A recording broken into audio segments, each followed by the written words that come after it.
In the middle of nowhere, where the dragon and the river met under a nightmarish sky, stood an abandoned mansion. It was a house that no one had occupied for many, many years. Some of the townspeople claimed that a ghostly spirit lived there and that it came out at certain intervals.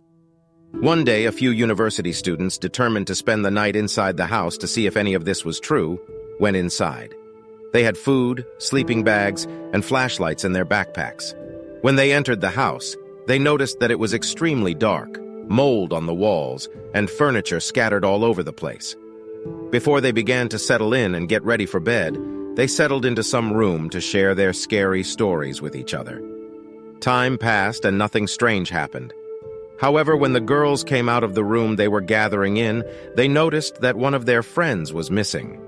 At first, they thought he had gone for a walk by himself, but the clock was ticking, but he was still gone.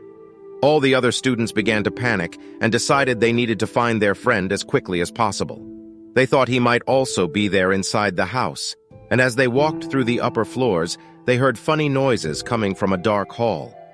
When they entered the hall, the lights went out at once, and in the darkness, they heard a rustling noise coming from one of the corners.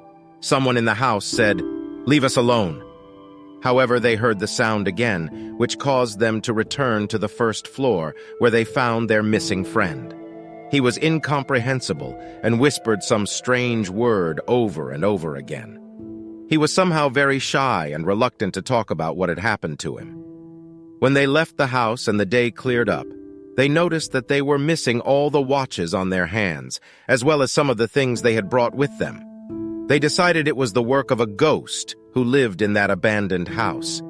Since then, no one has dared go into the house, which turned out to be the house of a ghost. And if anyone braver and more daring decides to enter it, he will face a fate that will be remembered for the rest of his life.